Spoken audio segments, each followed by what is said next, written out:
اعوذ باللہ من الشیطان الرجیم بسم اللہ الرحمن الرحیم۔ اچھا، کل ہم نے حضرت موسیٰ علیہ السلام کی سٹوری پڑھی تھی، یس پڑھی تھی نا؟ ہاں، اس میں کہاں تک ہم نے فنش کیا تھا؟ کہاں پہ ہم پہنچے تھے؟ حضرت موسیٰ علیہ السلام کو ان کی ماما نے پانی میں ڈال دیا، اور فرعون نے اس کی وائف نے پکڑ لیا اس موسیٰ علیہ السلام کو۔ پھر اس کے بعد کیا ہوا؟ اس موسیٰ علیہ السلام بڑے ہو گئے، پھر ان سے کیا ہو گیا تھا؟ ایک بار نے ایک بار مکہ مارا ایک بندے کو اور وہ مر گیا، بالکل۔ اور اس کے فوراً بعد انہوں نے کیا کیا تھا؟ انہوں نے معافی مانگی اللہ تعالیٰ سے، ایگزیکٹلی۔ اچھا، اب کیا ہوا کہ ظاہر ہے اب ان سے ایک مسٹیک ہو گئی تھی، اب اللہ تعالیٰ سے تو انہوں نے معافی مانگی تو اللہ تعالیٰ نے تو ان کو فوراً معاف کر دیا، ٹھیک ہے، کیونکہ اللہ تعالیٰ تو معافی اور توبہ کرنے والوں کو فوراً معاف کر دیتا ہے۔ لیکن کیا ہوا کہ اب ان کے دل میں ایک ڈر تھا، کیونکہ انہوں نے مارا بھی کس کو تھا؟ جو ان کے دشمن کی سائڈ کا تھا، یعنی جو ان کی کاسٹ کے باہر والا ایک شخص تھا۔ تو پھر کیا ہوا کہ انہوں نے اللہ تعالیٰ سے کہا کہ قال ربی بما انعمت علی فلن اکون ظہیرا للمجرمین، کہ اللہ تعالیٰ تو نے مجھ پہ انعام کیا ہے۔ اور کیا انعام کیا تھا اللہ تعالیٰ نے ان کے اوپر؟ کہ ان کو انہیں نبی بنایا تھا نا اللہ تعالیٰ نے، بنایا تھا، تو اور نبی یہ نہیں کرتے کہ لوگوں کو مارتے ہیں۔ ہاں، لیکن ان سے بہرحال مسٹیک ہو گئی تھی۔ پھر کیا انہوں نے کہا کہ اللہ تعالیٰ نے کیونکہ مجھے انعام کیا تو اس لیے میں جو جرم کرنے والے لوگ ہیں، یعنی جو رانگ سائڈ پہ ہوں گے، رانگ کر رہے ہیں، میں ان کا ساتھ نہیں دوں گا، ٹھیک ہے، میں ان کا مددگار نہیں بنوں گا۔ اب کیا جی، وہ نیکسٹ ڈے ڈرتے ڈرتے گھر سے نکلے تو انہوں نے دیکھا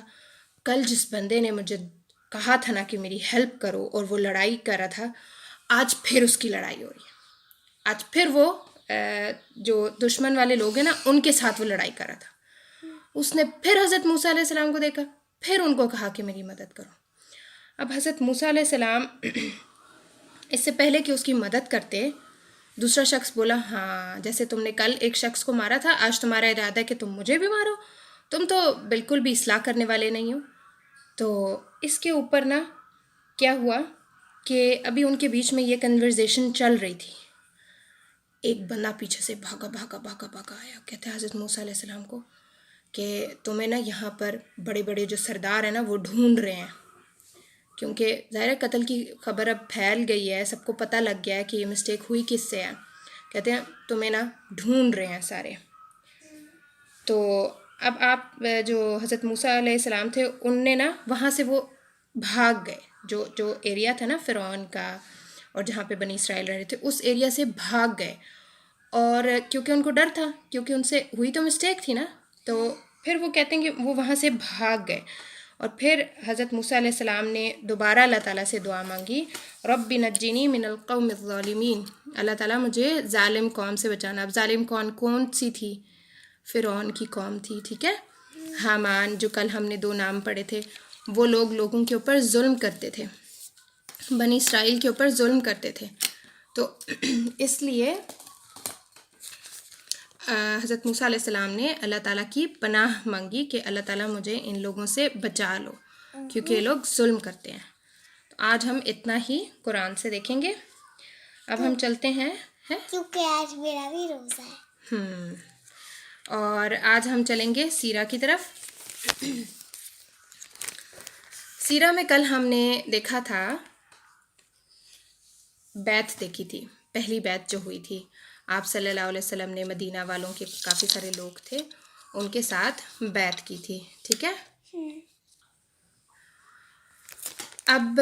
ان کے ساتھ آپ صلی اللہ علیہ وسلم نے حضرت مصعب بن عمیر کو بھی بھیجا تھا کہ وہ وہاں جا کر لوگوں کو تعلیم دیں، اسلام کے بارے میں اور انفارمیشن دیں۔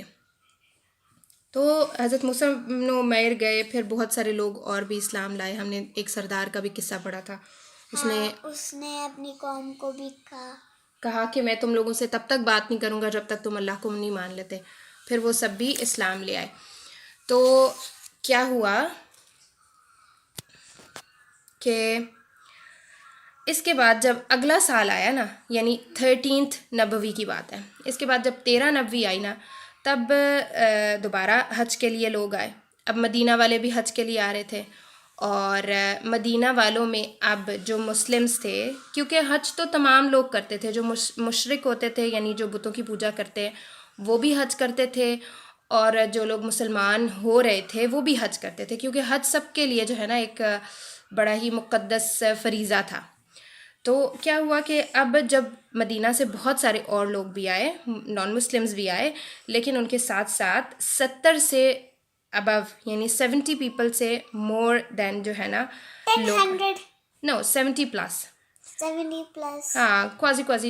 75 75 تک لوگ آئے تھے جو کہ مسلمان تھے۔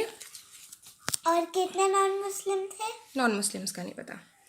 وہ بہرحال آئے، پھر وہ آپ صلی اللہ علیہ وسلم سے ان کی ملاقات بھی ہوتی رہی، لیکن چھپ چھپ کے، کیونکہ انہوں نے اپنے نان مسلمس کو نہیں بتایا تھا کہ ہم مسلمان ہو چکے ہیں، ابھی وہ چھپ چھپ کے کام کر رہے تھے، ٹھیک ہے، انہوں نے لوگوں کو اتنا زیادہ ظاہر نہیں کیا تھا اپنا اسلام، بس کچھ لوگوں کو پتہ تھا۔ اب کیا ہوا کہ انہوں نے نا ایک آپ صلی اللہ علیہ وسلم سے ایک بہت اہم میٹنگ رکھی، بہت اہم میٹنگ میٹنگ مطلب ملاقات، ہاں انہوں نے ملاقات کرنی تھی نا ایک آپ صلی اللہ علیہ وسلم سے، اور اس میں بہت اہم باتیں ہوئیں۔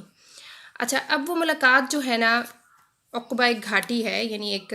گھاٹی ہوتی ہے نا، ایک پہاڑ سے ڈھلائی میں ایک جگہ ہوتی ہے، اس کو پہاڑ سے ڈاؤن آپ جاتے جاؤ نا، پھر وہاں پہ ایک جگہ ہوتی ہے، اس کو گھاٹی بولتے ہیں۔ تو عقبہ میں، عقبہ گھاٹی کا نام تھا، وہاں پر آپ لوگوں کی میٹنگ فکس ہوئی، آپ لوگ وہاں پہ گئے، اگین چنگ، اچھا آپ لوگ وہاں پہ گئے جو سارے مدینہ والے تھے، پھر نبی صلی اللہ علیہ وسلم نے بھی وہاں پر آنا تھا۔ اب نبی صلی اللہ علیہ وسلم کے ساتھ آپ صلی اللہ علیہ وسلم کے ایک اور چچا تھے، کون سا چچا؟ ایک تو ہم نے دیکھا تھا ابو طالب جو ہمیشہ آپ صلی اللہ علیہ وسلم کی سپورٹ میں رہے، ایک تھے ابو لہب جو کہ بہت ہی زیادہ آپ کے اگینسٹ تھے، اب ایک اور چچا ہیں جن کا نام تھا عبداللہ ابن عباس، ٹھیک ہے، رضی اللہ عنہ۔ ابھی وہ مسلمان نہیں ہوئے تھے، وہ لیٹر آن مسلم ہوئے، لیکن اس ٹائم پہ وہ نان مسلم تھے، لیکن وہ اپنے بھتیجے کے ساتھ تھے، ان کی سپورٹ میں تھے، وہ بھی آپ صلی اللہ علیہ وسلم کے ساتھ آئے۔ وہ کیوں آئے؟ کیونکہ انہیں تھا کہ جو بھی بات ہو رہی ہے وہ میرے سامنے ہو اور میں بھی اس کے بیچ میں شرکت کروں، کہ جو میرا بھتیجا جو بھی سٹیپ اپ کرنے لگا ہے، جو بھی اس نے فیوچر میں کرنا ہے، وہ اس کی سیکیورٹی کے حساب سے بھی ٹھیک ہو، اس کی جان کو کوئی خطرہ نہ ہو۔ اچھا، اب جو میٹنگ ہے وہ شروع ہوئی۔ میٹنگ جو ہے وہ کن کے بیچ میں تھی؟ مدینہ والے جو لوگ تھے 75 آلموسٹ پیپل تھے جو کہ مسلمان ہوئے، اور ابن عباس بھی تھے، اور نبی صلی اللہ علیہ وسلم بھی تھے، ٹھیک ہے۔ تو یہ دو امپورٹنٹ گروپس ہیں، ایک تو آپ صلی اللہ علیہ وسلم اور ایک مدینہ والے، جن کے بیچ میں اب ساری کنورزیشن ہو رہی ہے۔ اچھا، اب اس کے اندر جو بیعت ہوئی نا، بیعت میں نے آپ کو بتایا تھا کل کیا ہوتی ہے؟ بھول گئی او مائی گاڈ، سارٹ آف پرومس ہوتا ہے، آپ ہاتھ کے اوپر ہاتھ رکھ کے اور وعدہ کرتے ہو، اور اس کو بیعت کہا جاتا ہے، ٹھیک ہے۔ جو جیسے بچے بھی کرتے ہیں، ہاں نہیں، وہ تالی مارنا اور ہوتا ہے، ہاتھ کے اوپر ہاتھ رکھ کے نا نہیں، پرومس ہاتھ کے کرتے اوپر ہیں۔ ہاتھ رکھ کے وہ پھر ہاتھ اٹھاتے ہیں، ان کا پرومس ہو جاتا ہے۔ اچھا، تو اسی طرح بہرحال آپ صلی اللہ علیہ وسلم نے بھی بیعت کی۔ اچھا، اب اس بیعت میں جو امپورٹنٹ پوائنٹس تھے وہ کیا تھے کہ آپ صلی اللہ علیہ وسلم کی ہر حال میں فرما برداری کرنی ہے، چاہے اچھے حالات ہوں اور چاہے نہ ہوں، ایک بات کی فرما برداری ہر حال میں کرنی ہے۔ اچھا، دوسری بار مال خرچ کرنا ہے، صدقہ کرنا ہے ہر حال میں، ٹھیک ہے، چاہے آپ غریب ہوں چاہے آپ امیر ہوں، آپ جتنا کر سکتے ہیں تھوڑا کر سکتے ہیں تھوڑا کریں، زیادہ کر سکتے ہیں زیادہ کریں، لیکن صدقہ ہر حال میں کرنا ہے، ٹھیک ہے۔ اس کے بعد امر بالمعروف اور نہی عن المنکر ہونا چاہیے، یعنی نیکی کا حکم دینا، برائی سے بچنا، یعنی جو کام آپ کو پتہ ہے کہ وہ اللہ تعالیٰ کو پسند نہیں ہے، آپ کی کوشش ہونی چاہیے کہ آپ وہ نہیں کریں گے، اور جو نیکیوں کی لسٹ آپ کے علم میں ہے وہ آپ کو اپنے عمل میں لے کر آنی ہے، ٹھیک ہے۔ اچھا، اس کے بعد اللہ کی راہ میں اٹھ کھڑے ہوں گے، یعنی اللہ کی راہ میں جانے کے لیے اور جہاد وغیرہ بھی جیسے لیٹر آن ہوئے اس کے لیے بھی آپ صلی اللہ علیہ وسلم کا ساتھ دیں گے۔ اس کے بعد لاسٹ پوائنٹ ہے جو کہ سب سے اہم پوائنٹ تھا، اس پوری بیعت کا سب سے اہم پوائنٹ تھا، یعنی باقی کام کرنے بھی ضروری تھے لیکن یہ والا کام جو لاسٹ والا پوائنٹ ہے یہ سب سے امپورٹنٹ تھا، اور اس میں کیا تھا کہ آپ صلی اللہ علیہ وسلم کی ہر حال میں مدد کرنی ہے، ٹھیک ہے۔ اور اس پوائنٹ کے اوپر ابن عباس نے کہا کہ دیکھو اگر تو تم لوگوں نے یہاں سے آپ صلی اللہ علیہ وسلم کو لے کر گئے مدینہ، اور مدینہ جا کے کچھ ٹائم بعد تم لوگوں کو لگا کہ ہاں جی ہمارے تو بہت سارے لوگ مرنے شروع ہو گئے ہیں اس وجہ سے کہ ہم آپ صلی اللہ علیہ وسلم کا ساتھ دے رہے ہیں، کیونکہ جنگیں وغیرہ ہوں گی اور سارا جو لیٹر آن سین ہونا ہے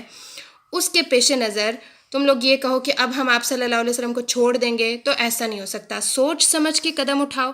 اگر مدد کرنی ہے آپ صلی اللہ علیہ وسلم کی تو یہ بیعت کرو، ادروائز پیچھے ہو جاؤ، ابھی ایٹ دس مومنٹ آپ پیچھے ہو سکتے ہیں۔ اچھا، ابن عباس نے بھی یہی بات کی کہ دیکھو اگر کرنی ہے مدد تو ٹھیک ہے، ادروائز ابھی ہی پیچھے ہو جاؤ۔ اس کے علاوہ جو نئے مسلمان ہوئے تھے نا، جو آپ کو پتہ ہے نا پہلی بیعت سے پہلے بھی، یعنی 11 یہ تو 13 نبوی تھا نا، اب جو لوگ 11 نبوی کو، یعنی جو سب سے پہلے مدینہ کا ایک گروپ آیا تھا نا اور انہوں نے آپ صلی اللہ علیہ وسلم کے اوپر ایمان لے کر آئے تھے، 5-6 لوگ تھے وہ، ان میں سے پہلے اسلام لانے والوں میں سے ایک شخص تھا، اس نے بھی سیم بات کی، کیونکہ یہ لوگ کیوں اس چیز کے اوپر سب اتنا زیادہ سٹریس دے رہے تھے، اس لیے کیونکہ ان کو پتہ تھا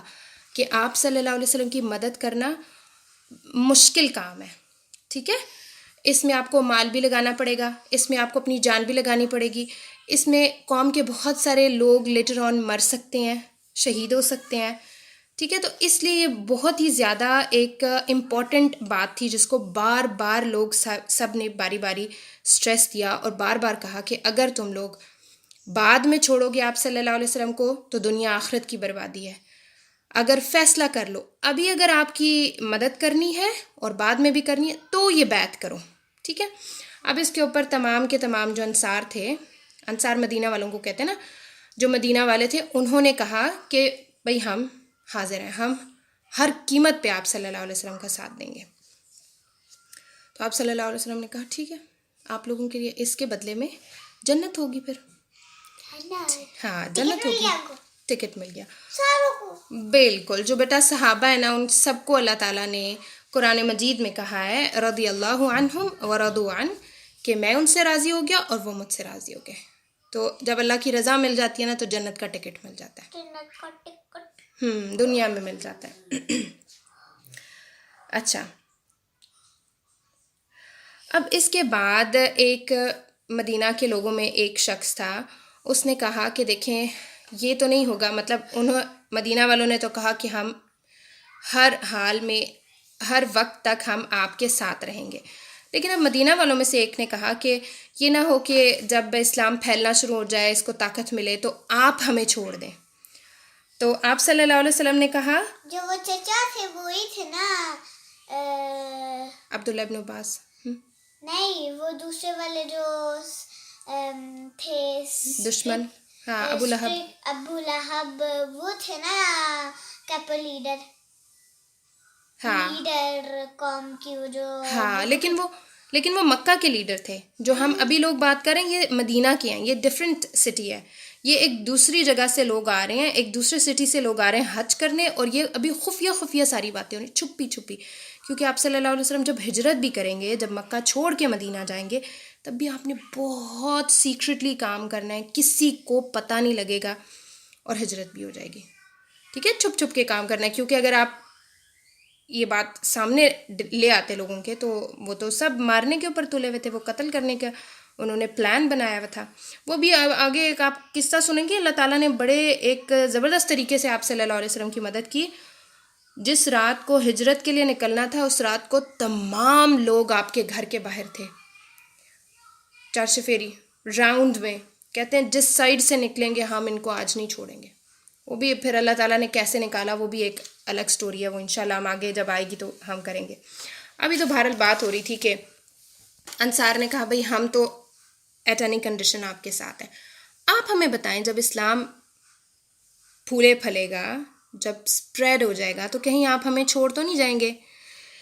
تو آپ صلی اللہ علیہ وسلم نے کہا نہیں, تم لوگ جس شخص کے ساتھ بیعت کرو گے میں اس کے ساتھ بیعت کروں گا, جس کے ساتھ تم لوگ جنگ کرو گے میں اس کے ساتھ جنگ کروں گا. تو جن لوگوں کے ساتھ تم صلح کرو گے ان لوگوں کے ساتھ ہم صلح کریں گے. اور مطلب آپ صلی اللہ علیہ وسلم نے بھی اپنی پوری جو ایک ساتھ تھا نا اس کا انصار کے ساتھ وعدہ کیا, مدینہ والوں کے ساتھ وعدہ کیا کہ میں بھی تم لوگوں کے ساتھ ہوں, میں کبھی بھی تم لوگوں کو نہیں چھوڑوں گا. اب یہ ہو گیا, بیعت ہو گئی, سارا معاملہ فنش ہو گیا. تو مدینہ والوں نے کہا کہ ہم نے بیعت کر لی ہے اور ہم جنگ کے بیٹے ہیں اور ہتھیار ہمارا کھلونا ہے, یعنی ہم اس بیعت سے ڈریں گے نہیں. ہم نے جو بیعت کی ہے یہ ہم نے بڑی سوچ سمجھ کے کی ہے, ہم جنگ کے بیٹے ہیں اور ہتھیار ہمارا کھلونا ہے. یہ ایک بات ہے نا کہنے کے حساب میں, ظاہر ہے وہ جنگ کے تو لٹرلی بیٹے تو نہیں تھے, لیکن جنگیں بہت زیادہ ہوتی رہی نا ان کے ٹائم میں, اور وہ جنگ کرتے بھی تھے, اور ہتھیار چلانا ان کے لیے بہت آسان چیز تھی, اس لیے اوکے. تو یہاں پر ہماری دوسری بیعت اختتام کو پہنچی.